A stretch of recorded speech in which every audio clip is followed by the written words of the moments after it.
Hello everyone, मैं कल्पना अपने channel में आप सभी का स्वागत करती हूँ। तो चलिए देखते हैं आज का चैप्टर। आज है आपका हिस्ट्री का अध्याय 3 आरंभिक नगर। ठीक है, तो कक्षा 6 का हिस्ट्री हम लोग पढ़ रहे थे, जिसके 2 चैप्टर आपके हो चुके हैं। अगर आपने अभी तक नहीं देखे तो उसको जाके देख लीजिए। और इसके अलावा मैं आपको बता दूं कि मैंने 6 से 12 तक का भूगोल पूरा आपका करवा दिया है। एनसीईआरटी का बहुत ही अच्छे से एक्सप्लेन किया हुआ है। अगर अभी तक आपने नहीं देखा है तो पूरा भूगोल कंप्लीट करने के लिए आप पीडीएफ नहीं, उसको क्या कहते हैं, प्लेलिस्ट। ठीक है, तो प्लेलिस्ट में जाइए और उसको देखिए। और इसके अलावा मैंने आपका 6 से 10 तक का साइंस भी पूरा कंप्लीट करा रखा है, बहुत ही अच्छे से एक्सप्लेन किया हुआ है। और जल्दी से जल्दी आपको भूगोल, इतिहास और इसके अलावा साइंस, इन तीनों सब्जेक्ट के आपको जल्दी से जल्दी क्वेश्चन आंसर भी देखने को मिल जाएंगे। तो चलिए स्टार्ट करते हैं अपना चैप्टर। चलिए देखते हैं आगे। तो इसमें बढ़िया से एक कहानी दी हुई है कि आरंभिक नगर चैप्टर का नाम है और पुराने भवन का संरक्षण। ठीक है, तो जो पुरानी इमारतें हैं इनका हमें संरक्षण क्यों करना है, आई बात समझिए आपको। जो पुराने भवन है इनका हमें संरक्षण क्यों करना है, तो चलिए देखते हैं कि क्यों करना है। धरोहर है हमारी पूर्वजों की, तो संरक्षण तो करना होगा। जसपाल और हरप्रीत अपने घर के पास की गली में क्रिकेट खेल रहे थे। उन्होंने देखा कि कुछ लोग उस खंडहर घर की तारीफ कर रहे थे जिसे गली के बच्चे भूतहा घर नाम से जानते थे। भूता यानी भूत रहता है यहाँ पे। इसके मतलब जो भी खंडहर है या घर मकान बंद पड़ा हुआ है तो लोग वह कह देते हैं इसमें भूत रहता है। तो वही चीज़ बच्चों को कहानी बता रखी थी। एक ने कहा, इसकी कला वस्तु को तो देखो, क्या आपने कहीं लकड़ी पर इतनी सुंदर नक्काशी देखी हुई है, यानी इतनी सुंदर डिजाइन बनी हुई है। तो दूसरी महिला ने कहा, हमें मंत्री जी को पत्र लिखकर कहना चाहिए कि वह इस खूबसूरत घर को सुरक्षित करने के लिए इसकी मरम्मत कराने की व्यवस्था करें। यानी जो है सरकार तक हमें बात पहुंचानी चाहिए कि हमारे पास इतनी सुंदर धरोहर है तो उसका सुरक्षा करें। यानी अब आप बात कर लेंगे ताजमहल की। ठीक है, तो ताजमहल एक हमारी धरोहर है। आज उसकी अगर सुरक्षा ना होती तो क्या वो ताजमहल रहता? बिल्कुल ना रहता, टूट फूट जाता, खंडर बन जाता। तो वही चीज़ है। तो दूसरी महिला ने बोला है कि ये सरकार तक बात पहुँचाई जाए। ठीक, यह सब सुनकर जसपाल और हरप्रीत सोचने लगी कि इस पुराने खंडर से लोगों का इतना लगाव क्यों हो रहा है, क्या लेना देना। डला है खंडर, डला रहने दो। भूत घर बोलते हैं, बोलने दो, कोई दिक्कत नहीं है। तो बच्चों ने सोचा इस बात को गहराई से कि आखिर क्यों, क्वेश्चन मार्क। ठीक है, आखिर क्यों। तो चलिए देखते हैं हड़प्पा की कहानी। तो हड़प्पा सभ्यता आपने सुना ही होगा नाम। तो चलिए अब हड़प्पा की कहानी भी सुन लेते हैं। अक्सर पुरानी इमारत अपनी कहानी बताती है। जब कोई इमारत होगी तो फिर हमें ये भी रहेगा कि ये कब बनी है, किन राजाओं के द्वारा बनवाई गई, इसकी कहानी क्या है। ठीक है, तो जो अक्सर पुरानी इमारत अपनी कहानी बताती है। लगभग 150 साल पहले जब पंजाब में पहली बार रेलवे लाइन बिछाई जा रही थी तो इस काम में जुटे इंजीनियरों को अचानक हड़प्पा स्थल मिला। कब की बात है? 150 साल पहले की, जो आधुनिक पाकिस्तान में है। सिंधु नदी आपने सुनी होगी, झेलम, चनाव, रावी, ब्यास, सतलज, इसके 5 जो हैं सहायक नदियां हैं। ठीक है, ये भी आपने सुनी होगी। तो उन्हीं नदियों के आसपास आपकी बस्ती है हड़प्पा सभ्यता। यानी आज का पंजाब, पाकिस्तान, इन जगहों पे आपको, गुजरात, काफ़ी सारी ऐसी जगह हैं जहाँ पे आपको हड़प्पा सभ्यता मिलेगी, यानी सिंधु नदी के साइड ही मिलेगी। ठीक है, तो चलिए आगे देखेंगे। तो इस काम में जुटे इंजीनियरों को अचानक हड़प्पा पुरा स्थल मिला। पुरा स्थल यानी पुराना स्थल, जो आधुनिक पाकिस्तान में है। उन्होंने सोचा कि यह एक ऐसा खंडर है जहाँ से अच्छी ईंटें मिलेंगी। अब इन लोगों को क्या लगा कि ये जो ईंटें इसमें लगी हुई हैं, हड़प्पा सभ्यता के जो घर मकान पहले के थे, तो ईंटों को निकाल लिया जाए, क्योंकि अच्छी खासी पकी हुई ईंटें थी। यह सोचकर वे हड़प्पा के खंडहरों से हजारों ईंटें उखाड़ ले गए, जिससे उन्होंने रेलवे लाइन बिछाई। इससे कई इमारतें पूरी तरह नष्ट हो गई, तोड़ फोड़ दिया गया, ईंटें निकाल ली गई। क्या बचेगा? इमारत बचेगी क्या? नहीं बचेगी, टूट गई। चलिए आगे देखते हैं इसके बाद क्या हुआ। इसके बाद लगभग 80 साल पहले पुरातत्वविदों ने इस स्थल को ढूंढा। रेलवे लाइन कब की बात है? देखिए आप, 150 साल पुरानी। ठीक है, अगर आप अब बात करेंगे पुरातत्वविद वहाँ पे कब पहुँचे? 80 साल पहले।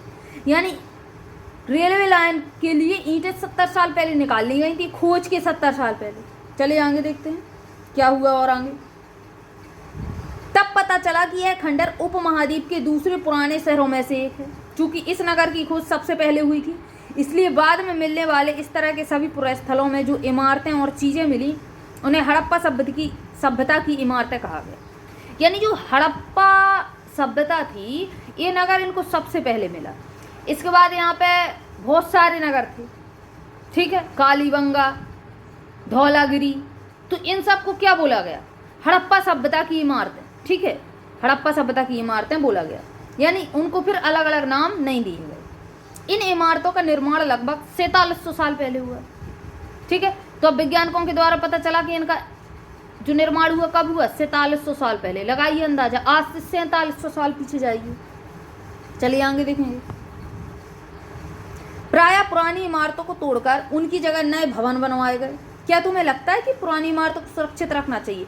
बिल्कुल रखना चाहिए भाई, हमारी धरोहर है, हमें पता चलेगा कि जो हमारे पूर्वज थे उन्होंने क्या किया, क्या बनवाया, क्या करके गए। तो बिल्कुल हमें पुरानी इमारतों को सुरक्षित रखना चाहिए। तो इसमें क्या लिखा हुआ है इधर पे? इन नगरों की विशेषता क्या थी? चलिए इसको देख लेते हैं एक बार। इधर पे देखिए, पाकिस्तान साइड जब आप जाएंगे तो ये मिलेगी आपको सिंधु नदी, ठीक है। मैप में पाकिस्तान साइड अब जब जाएंगे तो आपको एक तो सिंधु नदी दिखेगी। अब इसमें सिंधु नदी की 5 मुख्य सहायक नदियां हैं, याद कर लेना ऑर्डर से। झेलम, चेनाब, रावी, ब्यास, यहीं पे ब्यास होगी, यहीं पे सतलज, ठीक है। तो अब देखिए जो हड़प्पा सभ्यता मिली, जगहों के नाम देखिए आप एक बार। यहाँ पे कौन कौन सी जगह मिली? मोहनजोदड़ो, चंदहुदड़ो, धोलावीरा, सुतकोदरा, लोथल, ठीक है, गंभीरीवाला, कालीबंगा, राखीगढ़ी, हड़प्पा, इतने सारी चीजें मिली, ठीक है। इसको सबको मिला के बोला गया हड़प्पा सभ्यता। ये नगर आधुनिक पाकिस्तान के पंजाब और सिंध प्रांत में है। आज के अगर आप पंजाब में जाएंगे, सिंध प्रांत में जाएंगे पाकिस्तान के, पाकिस्तान का पंजाब और सिंध जो प्रांत है, यानी पाकिस्तान के राज्य हैं सिंध और प्रांत, उसमें जब आप जाएंगे तो आपको ये जगह मिलेगी, ठीक है। भारत में ये गुजरात में मिलेगा आपको, गुजरात में लोथल मिलता है आपको, राजस्थान कालीबंगा मिलेगा, हरियाणा का हिसार मिलेगा आपको, ठीक है। पंजाब में मिलेगा, इंडिया के पंजाब में प्रांतों में, यानी भारत की इतनी जगहों पे आपको हड़प्पा सभ्यता की मिलती हैं चीज़ें। इन सभी स्थलों से पुरातत्वविदों को अनोखी वस्तुएं मिली, जैसे मिट्टी मिली, यहाँ पे मिट्टी के लाल बर्तन पके पकाए जिन पर काले रंग के चित्रित थे। आज भी आप जो घड़ा लेने जाते हैं ना, तो लाल कलर के घड़े पे काले कलर का चित्रण किया होता है, तो वही चीज़ इनको पहले मिली। पत्थर के बांट मिले, मोहरे मिले, मनके मिले, और तावे के उपकरण मिले, और पत्थर के लंबे ब्लेड मिले इनको, ठीक है। हथियार बना रखे होंगे, पहने नुकीले हथियार, तो वही इन लोगों को मिल गए। चलिए देखिए आगे, इन नगरों की विशेषता क्या थी?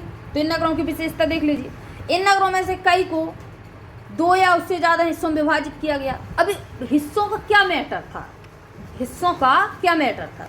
तो देखिए, प्रायः पश्चिमी भाग छोटा था लेकिन ऊंचाई पर बना हुआ था, और पूर्वी हिस्सा जो इसका था वो निचला था और बड़ा था। ऊंच नीच का माहौल निकला यहाँ पे, ठीक है।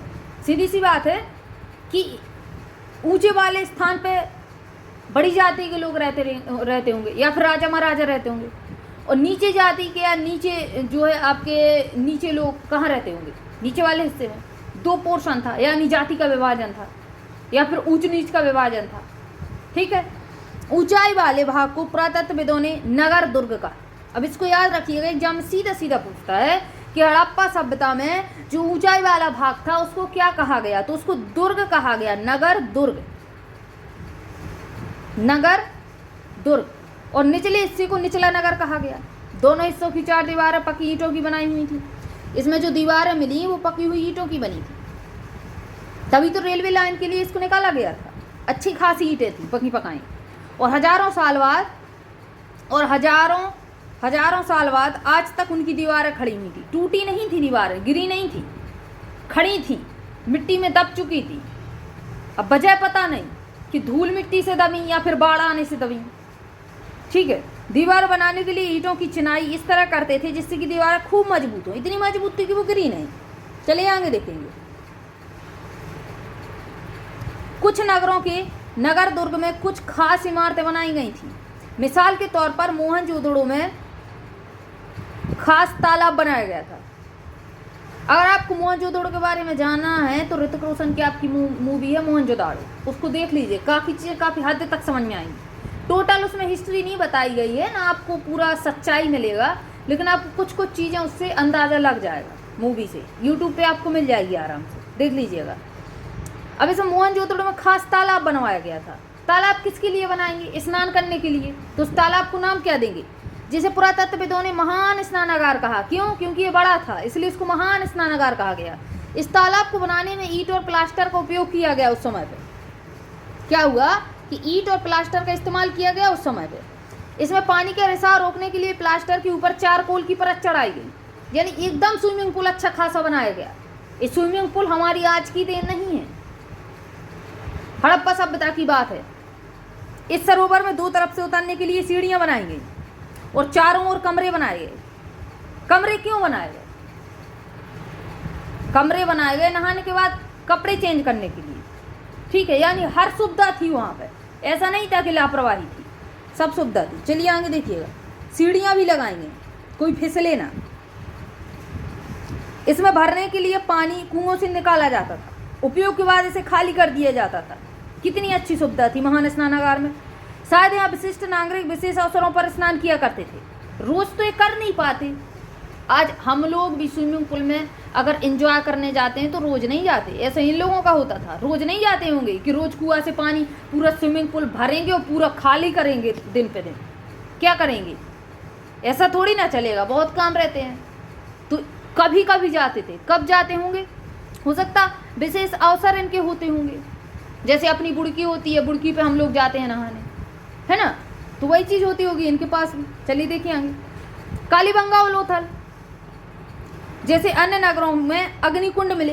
अब आपसे एग्जाम में सीधा पूछा जाएगा हड़प्पा सभ्यता में अग्निकुंड कौन से स्थान पर मिले, तो हमें पता होना चाहिए कालीबंगा और लोथल में, जहाँ संभवतः यज्ञ किए जाते होंगे। हड़प्पा, मोहनजोदड़ो और लोथल जैसे कुछ नगरों में बड़े बड़े भंडार गृह मिले। भंडार गृह क्यों ना मिलते? अनाज का भंडारण भी तो करना है इनको, तो भंडार गृह तो मिलेंगे ना।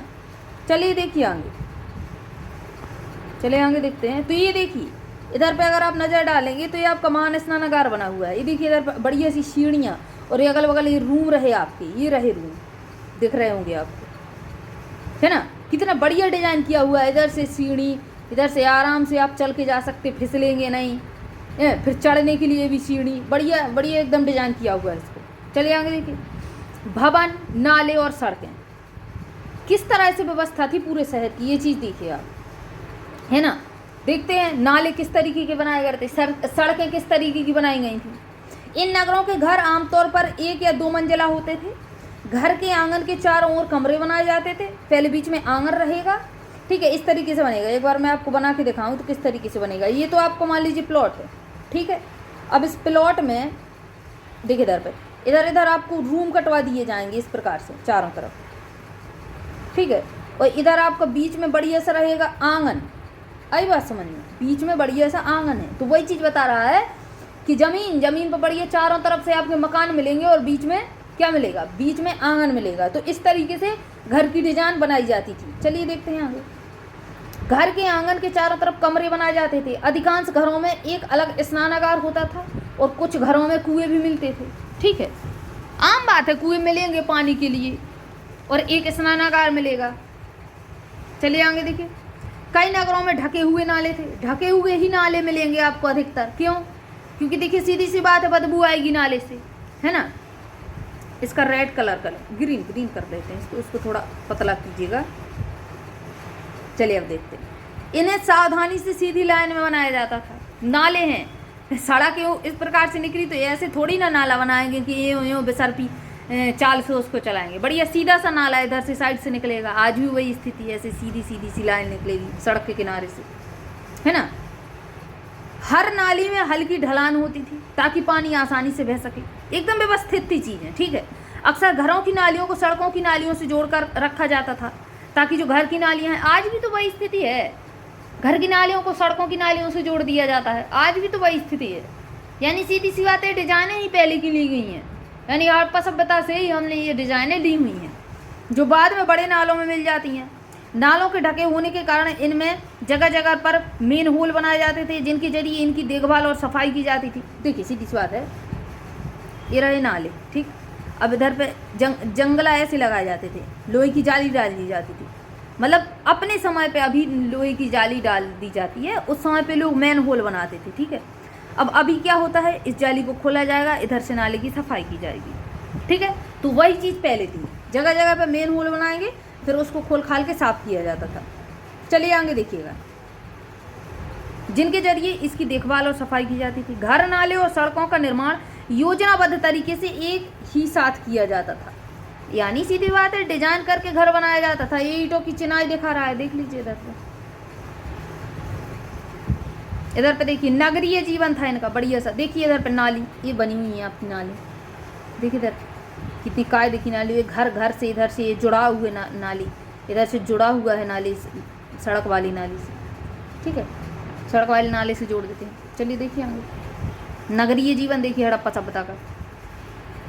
हड़प्पा के नगरों में बड़ी हलचल रहा करती थी। यहाँ पर ऐसे लोग रहते थे तो नगर की खास इमारतें बनाने की योजना में जुटे रहते थे। ये संभव तो यहाँ के शासक थे, यानी यहाँ शासन करते थे। यहाँ यह भी संभव है कि ये शासक लोगों को भेजकर दूर दूर से धातु, बहुमूल्य पत्थर और अन्य उपयोगी चीज़ें मंगवाते थे। शायद शासक लोग खूबसूरत मनकों तथा सोने चांदी से बने आभूषणों जैसी कीमती चीज़ों को अपने पास रखते थे। ठीक है, आगे देखिए, इन नगरों में लिपिक भी होते थे जो मोहरों पर तो लिखते ही थे और शायद अन्य चीज़ों पर भी लिखते थे जो बच नहीं पाई चीज़ें, यानी जो चीज़ें मिल ही नहीं हैं। लिपिक क्या है? लिपि। आज हम क्या कहते हैं? लिपि। लिपि यानी लिखना, ठीक है, और जो लिखता था उसको हम लिपिक कह देते थे। ठीक, जो मोहरों पर लिखते थे, पहले मोहरें बहुत चलती थी, मन के चलते थे, मोहरों से ही पहचाना जाता था कि किस जगह की है, किस राज्य की है, किस गांव की है। ठीक है, तो वही चीज़ थी। इसके अलावा नगरों में शिल्पकार स्त्री पुरुष भी रहते थे जो अपने घरों या किसी उद्योग स्थल पर तरह तरह की चीज़ें बनाते होंगे। लोग लंबी यात्राएं भी करते थे और वहाँ से उपयोगी वस्तुएं लाते थे, दूर दूर तक जाते थे, वहाँ से अपने गांव वस्तुएं लाते थे और साथ ही लाते थे सुदूर यानी दूर के देशों की किस्से कहानियाँ। ठीक है, वहाँ से सुन के आते थे किस्से कहानियाँ, फिर अपने गांव देहात में सुनाएंगे। मिट्टी से बने कई खिलौने भी लाते थे जिन्हें बच्चे खेलते थे। चलिए आगे देखिए, नगर में होने वाले लोगों की ये चीज़ें क्वेश्चन हम आगे करेंगे। क्वेश्चन, ठीक है, मैं आपको बता दूं कि जल्दी से जल्दी आपका जो है हिस्ट्री का क्वेश्चन आंसर हम लोग कराने वाले हैं। ठीक है, हिस्ट्री क्वेश्चन आंसर करवाएंगे, तो आप लोग पहले जल्दी से थ्योरी कंप्लीट कर लीजिए और इसके एनसीईआरटी क्वेश्चन स्टार्ट हम लोग कर देंगे। चलिए देखिए आगे, ये देखिए इधर पर खिलौना गाड़ी और मोहरें। एक खिलौने मिट्टी वाले, ठीक है, और ये आपकी मोहरें। इसमें मोहर पर कुछ लिखा हुआ है, हमको पढ़ना नहीं आएगा अभी ये भाषा। ठीक है, देखिए इधर पर पक्की मिट्टी के खिलौने बने हुए हैं। ये पत्थर के बांट हैं, अभी तो हमको लोहे का मिल जाता है बांट, नाप तोल करने के लिए। ये पत्थर का बांट है। नगर और नए शिल्प, तो चलिए नगर और नए शिल्प देखेंगे। देखिए इधर पर, आओ कुछ ऐसी चीज़ों के बारे में अध्ययन करें जो हड़प्पा के नगरों से प्राप्त हैं। पुरातत्वविदों को जो चीज़ें मिली वहाँ मिली हुई हैं उनमें अधिकतर पत्थर हैं, शंख हैं, तांबे कांसे हैं, सोने चांदी जैसी धातुओं से बनाई गई चीज़ें हैं। तांबे और कांसे से औजार, हथियार, गहने बर्तन बनाए जाते थे। सोने और चांदी से गहने और बर्तन बनाए जाते थे। तो ये चीज़ें वहाँ पुरातत्वविदों को मिली हुई हैं। यहाँ मिली सबसे आकर्षण वस्तु में मन के बांट फलक है। तो चलिए इन चीज़ों की फोटो दी हुई है इन्होंने। बांट तो आप लोग समझते हैं नाप तोल के लिए। मन के क्या हैं? जो मालाओं में ये मन के हैं, ये मालाएं। ठीक है, ये गोल वाले मन के, ये लंबे वाले मन के, ठीक, ये फलक हैं। चलिए आगे देखते हैं। हड़प्पा सभ्यता के लोग पत्थर की मोहरें बनाते थे। इन आयताकार मोहरों पर सामान्यतः जानवरों के चित्र मिलते थे। हड़प्पा सभ्यता के लोग काले रंग से डिजाइन किए हुए खूबसूरत लाल मिट्टी के बर्तन भी बनाते थे। ठीक है, तो हमें पता चल रहा है धीरे धीरे कि पहले के लोग बाग क्या करते थे। आगे देखिए, ये देखिए मूर्ति भी ये लोग बनाते थे बढ़िया सी पत्थर पे। संभवतः 7000 साल पहले मेहरगढ़ में कपास की खेती देखी गई। तो कपास की खेती कहाँ मिली बताइए? कपास की खेती मेहरगढ़ में मिली है ना। मोहनजोदड़ो से कपड़े के टुकड़ों के अवशेष, चांदी के एक फूलदान के ढक्कन तथा कुछ अन्य तांबे की वस्तुओं से चिपके हुए मिले हुए हैं।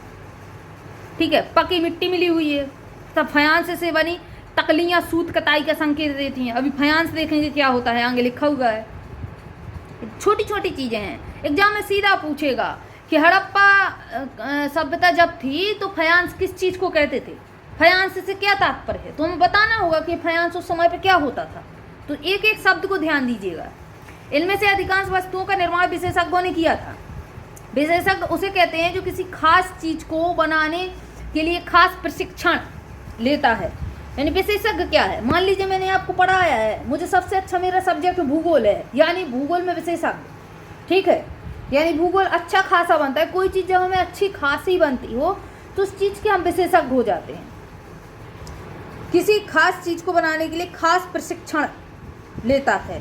जैसे पत्थर तराशना जिसको आता है तो वो पत्थर तराशने का विशेषज्ञ होगा। मन के चमकाना आता था किसी को। फिर मोहरों पर पच्चीकारी करना, ठीक है, यानी मोहरें बनाना। मूर्ति का चेहरा देखिए कितना आकर्षण ढंग से बना हुआ है। अभी आप दाढ़ी देखेंगे ना इस मूर्ति की, चलिए एक बार इसको देख लेते हैं। एकदम कितनी बढ़िया तरीके से उस पर नक्काशी की हुई है। ये देखिए, ये देखिए इसकी, ये देखिए कितने कायदे से बनाई हुई है एकदम। चलिए देखते हैं आगे,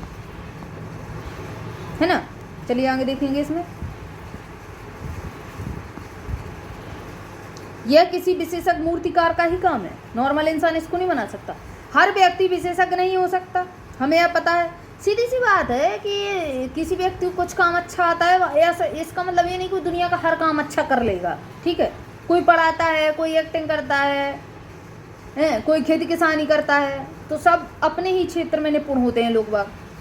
कि क्या सिर्फ पुरुष ही ऐसे काम में प्रशिक्षण हासिल करते थे या फिर केवल महिलाएं? शायद कुछ महिलाएं और पुरुष दोनों इस काम को दक्ष थे। अब इसमें मेन चीज़ क्या बताई गई है कि ये जो मूर्ति बनाई हुई है, क्या ये पुरुष ने बनाई है? क्या केवल ये जो काम मन के वगैरह हैं, जो भी आपका ये क्या कहते हैं इसको मोहर बनाना है, तो क्या इस केवल पुरुष करते थे या केवल महिलाएं करती थी या कुछ महिलाएं कुछ पुरुष करते थे? तो इस चीज़ की जानकारी कैसे मिलेगी हमें? चलिए आगे देखते हैं, मिल जाएगी आगे कहीं जानकारी। तो सबसे पहले आप फायंस समझ लीजिए। फायंस क्या होता है? फायंस एक बहुत बढ़िया चीज़ थी। पत्थर तथा शंख प्राकृतिक तौर पर पाए जाते थे, लेकिन फायंस को कृत्रिम रूप से बनाया जाता था। फायंस मिला नहीं है, बनाया जाता था। मतलब जो है हड़प्पा सभ्यता वालों को डायरेक्ट फायंस मिला नहीं है, वो लोग इसको बनाते थे प्राकृतिक रूप से।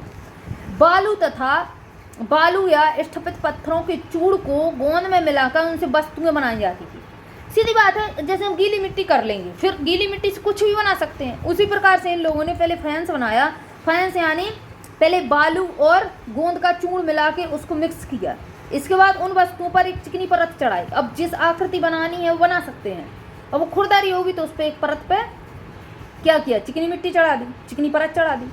इस चिकनी परत के रंग भी इसमें डाल दिया, नीला या हल्का कुछ भी समुद्र जैसा। फायंस के मन के चूड़ियाँ कुछ भी बना लेते थे, जो मन करे। खिलौना बनाएंगे, बर्तन बनाएंगे, कुछ भी बना सकते हैं जो मन कर जाए, ठीक है। चलिए आगे देखते हैं। कच्चे माल की खोज में, कच्चा माल भी इनको लगता था ना। कच्चे माल से क्या मतलब है? अभी हमने फायंस देखा, उसमें एक तो हमको गोंद लगेगा, एक तो बालू लगेगा, ठीक है। तो ये कच्चा माल ही हुआ फायंस बनाने के लिए। तो अब कच्चे माल की खोज लोग बाग कैसे करते थे? कच्चा माल उन पदार्थों को कहते हैं जो या तो प्राकृतिक रूप से मिलते हैं या फिर किसान या पशुपालक उनका उत्पादन करते हैं। जैसे लकड़ी या धातुओं के अयस्क प्राकृतिक रूप से उपलब्ध कच्चे माल मिल जाते थे। लकड़ी इनको वन में मिल जाएगी, ठीक है। अयस्क मिल जाएगा, लोहे का अयस्क, तांबे का अयस्क आराम से मिल जाएगा। इनमें फिर कई तरह की चीज़ें बनाई जाती थी। मिसाल के तौर पर किसानों द्वारा पैदा किए गए कपास को कच्चा माल कहते हैं, ठीक है। अब कपास तो कच्चा माल है। आज की डेट में आप देख लीजिए, कपास मिलता है, ठीक है, खेती हो जाएगी। इसके बाद क्या होता है? कपास एक कच्चे माल के रूप में हमारे पास आएगा। जब हमारे पास आएगा तो हम इसका क्या करेंगे? क्या करेंगे? या तो कपड़े बनाएंगे, धागा बनाएंगे, तो जो जो काम है फिर हम उसको करेंगे कपास से। जिसके बाद में कताई बुनाई करके कपड़ा तैयार किया जाता था। हड़प्पा के लोगों को कई चीज़ें वहीं मिलती थी, लेकिन तांबा, लोहा, सोना, चांदी और बहुमूल्य पत्थर जैसे पदार्थों का भी दूर दूर से आयात करते थे। जरूरी थोड़ी एक जगह हर चीज़ उपलब्ध हो जाए, आज भी नहीं होती, कल भी नहीं होती थी। हड़प्पा के लोग तांबे का आयात संभवतः आज के राजस्थान से करते थे। राजस्थान में इनको तांबा मिल जाता था। यहाँ तक कि पश्चिमी एशिया देश ओमान से भी तांबे का आयात किया जाता था। तो ये ओमान से भी एशियाई देश से तांबा लाते थे।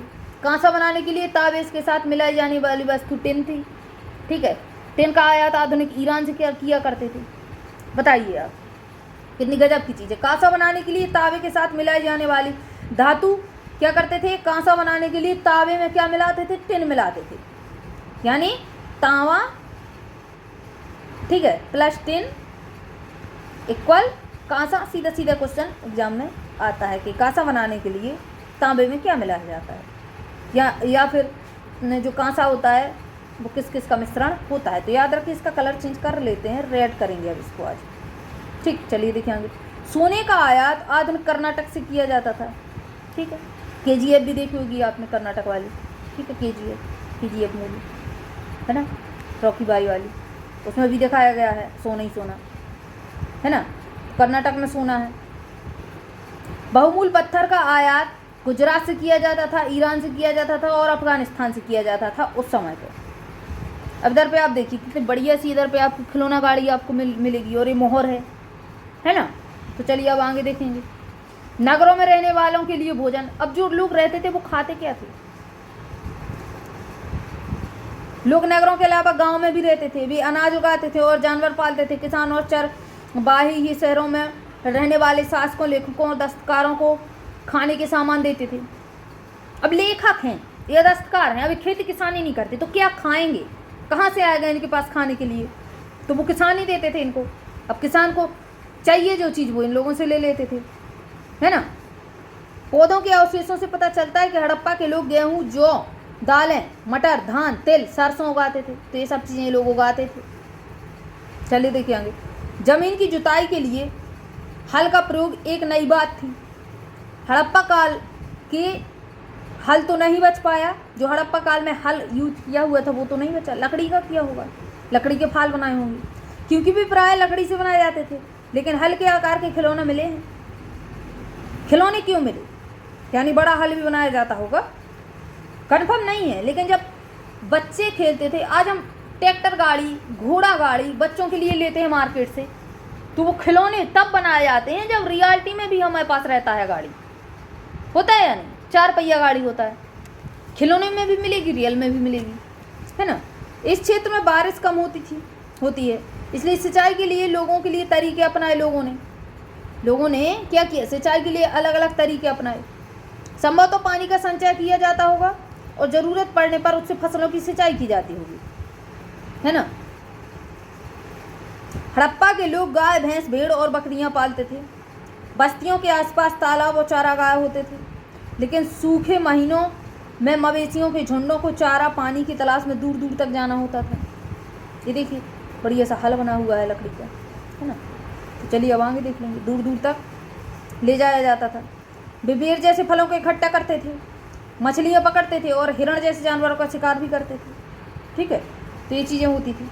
गुजरात में हड़प्पा कालीन नगर का सूक्ष्म निरीक्षण। तो चलिए देख लेते हैं गुजरात में क्या है। अब गुजरात में आपने कच्छ सुना होगा। कच्छ के इलाके में खदीर बेत के किनारे धौलावीर नगर बसा हुआ था। धौलावीरा एग्जाम सीधा पूछता है, धौलावीरा आज के कहाँ पर था? तो गुजरात में।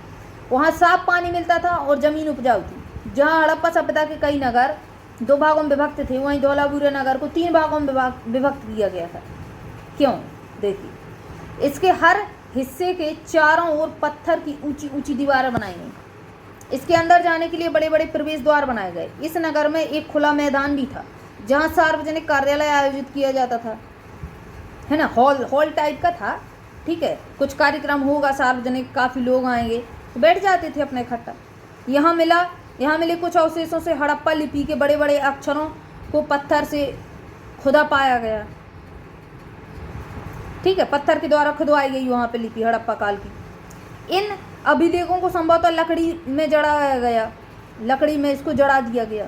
यह एक अनोखा अवशेष था, क्योंकि आमतौर पर हड़प्पा के लेख मोहर जैसी छोटी वस्तुओं पर पाए गए। अभिलेख नहीं मिले थे, यहाँ पे मिला है तो क्या है, अनोखा है। गुजरात की जो खंबात की खाड़ी है, बहुत मतलब इम्पोर्टेंट चीज़ें मिलती हैं गुजरात में। खंबात की खाड़ी कौन से राज्य में पाई जाती है? सीधी सीधी बात बताइए, गुजरात में पाई जाती है। ठीक है, खाड़ी में मिलने वाली साबरमती की एक उपनदी के किनारे बसा लोथल नगर ऐसे स्थान पर बसा था जहां कीमती पत्थर जैसे कच्चा माल आसानी से मिल जाए। ठीक है, यह पत्थरों, शंखों, धातुओं से बनाई गई चीज़ों का एक महत्वपूर्ण केंद्र था। इस नगर में एक भंडार गृह भी था। लोथल पूछा जाता है आज का कहाँ है? तो गुजरात। यह भंडार गृह से कई मोहरें और मुद्रांकन या मोहरबंदी गीली मिट्टी पर दबाने से बनी उनकी छपी छाप होती थी। तो इनको ये चीज़ें भी मिली हुई हैं। गीली मिट्टी पे मोहर लगाएंगे तो और सूख जाएगी मिट्टी, तो उसी प्रकार की मोहर बढ़िया खासी अच्छी खासी सी बन जाएगी, है ना। चलिए आगे देखिए। यहाँ पर एक इमारत मिली हुई है जहाँ संभवतः मन के बनाने का काम होता था। पत्थर के टुकड़े, अधबने मन के बनाने वाले उपकरण और तैयार मन के भी यहाँ मिले हुए हैं। तो सीधी सीधी बात इनको लोगों को यहाँ से समझ में आई। मन के टूटा फूटा मन का मिला हुआ है, पत्थर के टुकड़े मिले हुए हैं, उपकरण मिले हुए हैं। तो सीधी बात है ना कि मन के यहाँ बनते होंगे। बस मुद्रा और मुद्रांकन या मोहरबंदी। तो चलिए क्यों किया जाता था एक बार देख लीजिए। मोहरों का प्रयोग सामान से भरे उन डिब्बों, कुछ सामान भरा हुआ है थैले में, चिन्हित करने के लिए किया जाता था जिन्हें एक जगह से दूसरी जगह भेजा जाता था। ठीक है। थैले को बंद करने के बाद उनके मोहरों पर गीली मिट्टी पोतकर उन पर मोहर लगाई जाती थी। मोहर की छाप को मोहरबंदी कहते थे। अगर यह छाप टूटी नहीं है तो यह साबित होता था कि सामान से छेड़खानी नहीं की गई। अगर टूटी हुई है तो लगेगा कि इसमें छेड़खानी की थी। ये जान पहचान के लिए लोग कर देते थे मोहरबंदी। आगे देखिए। सभ्यता के अंत का रहस्य। कैसे सभ्यता का अंत हुआ? हड़प्पा सभ्यता का अंत कैसे हुआ? आज भी होनी चाहिए ना। कैसे हुआ चलिए देखते हैं। लगभग 3900 साल पहले एक बड़ी बदलाव देखने को मिला। अचानक लोगों ने इन नगरों को छोड़ दिया। लेखन, मोहर, बांटों का प्रयोग बंद हो गया। दूर दूर से कच्चे माल का आयात काफ़ी कम हो गया। मोहनजोदड़ो में सड़कों पर कचड़े के ढेर बनने लगे। जल निकास प्रणाली नष्ट हो गई और सड़कों पर ही झुग्गीनुमा घर बनाए जाने लगे। यह सब क्यों हुआ? यह सब क्यों हुआ? क्या हुआ? एक मिनट इधर देखिए। यह सब क्यों हुआ? कुछ पता नहीं, जानकारी ही नहीं है। उस समय का कोई व्यक्ति बचा ही नहीं है कि हमें बताए। कुछ लिखित साक्ष्य मिले ही नहीं है कि सभ्यता का अंत कैसे हुआ। कुछ विद्वानों का कहना है नदियाँ सूख गई थीं तो लोग वहाँ पलायन कर गए होंगे, पानी नहीं रहा होगा। अन्य का कहना है कि जंगलों का विनाश हो गया था, फल फूल नहीं मिले होंगे, लकड़ी नहीं मिली होगी, इसलिए लोग बाग वहाँ से पलायन कर गए। इसका कारण ये हो सकता है कि ईंटें पकाने के लिए ईंधन की ज़रूरत पड़ती थी। इसके अलावा मवेशियों के बड़े बड़े झुंडों से चारागाह, घास वगैरह, घास का मैदान भी नहीं मिला, मतलब ख़त्म हो गया होगा। कुछ इलाकों में बाढ़ आ गई होगी। तो तरह तरह के अपने लगाए हुए हैं लोगों ने कि ऐसा हुआ होगा, वैसा हुआ होगा, नदियाँ सूख गई होगी, जंगलों का विनाश हो गया होगा, ईंधन नहीं मिला होगा, बाढ़ आ गई होगी। निश्चय किसी को नहीं पता। लेकिन इन कारणों से यह स्पष्ट नहीं हो पाता कि सभी नगरों का अंत कैसे हुआ। सब पूरा नगर कैसे नष्ट हो गया? इतने सारे नगर थे, बताइए। क्योंकि बाढ़ और नदियों के सूखने का अक्सर कुछ ही इलाकों में हुआ होगा। अब एक तो आपकी जो है सिंधु नदी, ठीक, और इसकी 5 सहायक नदियाँ और छोटी छोटी बहुत सी जलधाराएं थी। तो क्या एक साथ सब जलधाराएं सूख गई रातों रात? ऐसा कैसे होगा? कुछ जलधाराएं सूखती, है ना। तो ये चीज़ लोगों को अभी समझ में नहीं आई। जो वैज्ञानिक है उनको ये चीज़ नहीं दिमाग में चढ़ रही है कि आखिर क्या हुआ। ऐसा लगता है कि शासकों का नियंत्रण समाप्त हो गया होगा तो लोग भटक गए होंगे, है ना। जो भी हुआ वो परिवर्तन का असर बिल्कुल साफ दिखाई देता है। आधुनिक पाकिस्तान के सिंध और पंजाब की बस्तियां उजड़ गई थीं। कई लोग पूर्व और दक्षिण के इलाकों में नई और छोटी बस्तियों में जाकर बस गए होंगे। यह लगभग 1400 साल बाद नए नगरों का विकास फिर से हुआ, जिसके बारे में हम पढ़ेंगे क्लास 5 में और 8 में, तो सॉरी अध्याय 5 और 8 में, तो पढ़ लेंगे। और थोड़ा देख लेते हैं क्या अन्यत्र में क्या दिया हुआ है। तो बड़ी ऐसी चीज़ दी हुई है, इसको पढ़ना है, ठीक है। देखिए मिस्र, नील नदी आपने सुनी होगी, दुनिया की सबसे लंबी नदी नील नदी, नाइल नदी, ठीक। मिस्र को हम इजिप्ट भी कहते हैं। तो मिस्र में आपको पिरामिड देखने को मिलते हैं, फेमस पिरामिड है मिस्र के। तो आसपास वाले इलाकों को छोड़कर मिस्र का अधिकांश भाग रेगिस्तान है। लगभग 5000 साल पहले मिस्र में शासन करने वाले राजाओं ने सोना, चांदी, हाथीदांत, लकड़ी, हीरे जवाहरात लाने के लिए बड़ी सेना दूर दूर तक भेजी। उन्होंने बड़े बड़े मकबरे बनाए जिन्हें पिरामिड के नाम से जाना गया। राजाओं के मरने पर उनकी शवों को इन्हीं पिरामिडों में दफनाकर सुरक्षित रखा गया। इन पिरामिडों में मर गए राजा, इनमें दफना दिया, उनका सामान भी इसी में रख दिया गया, दफनाकर सुरक्षित रखा जाता था। इन शवों को मम्मी कहा जाता था। आपने सुना होगा मम्मी। ये जो शव इसमें दबे हैं पिरामिड में, उस शव को क्या बोला जाता था? मम्मी। उनके शवों के साथ और भी अनेक चीज़ें दफनाई हैं, मतलब उनका जो ज़रूरत का सामान था वो भी दफना दिया गया कि भाई मरने के बाद जीवन होता है, और जीवन होता है तो चीज़ों की ज़रूरत पड़ेगी। ठीक है, वो हमने पिछले भी चैप्टर में पढ़ी हुई थी ये चीज़ कि लाश के साथ उसकी बकरी को डाल दिया कि इसको खाने की ज़रूरत पड़ेगी, है ना। इनमें खाद्यान्न, पेय, वस्त्र, गहने, बर्तन, वाद्य यंत्र, हथियार और जानवर शामिल थे। बताइए आप, मतलब खाने की चीज़ें, पीने की चीज़ें, वस्त्र, गहने, बर्तन, वाद्य यंत्र, बजाने वाले जो भी बजाता था वो पर्सन, वो भी चीज़ डाल दी जाती थी। हथियार भी मिलेगी, जैसे राजा है तो उसकी तलवार भी उसमें रख दी जाती थी। और उसका जानवर है, जैसे किसी किसी राजा का घोड़ा बहुत ही प्रिय जानवर होता था, ठीक है, तो उस घोड़े को भी उसी में दफना दिया जाता था। तो इन पिरामिडों में ये चीज़ें मिली हैं।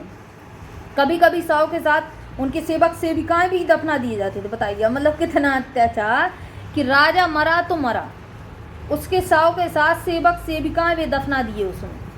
दुनिया के इतिहास में शवों को दफनाने की परंपरा को देखते हुए मिस्र में सबसे ज़्यादा धन दौलत खर्च किया गया।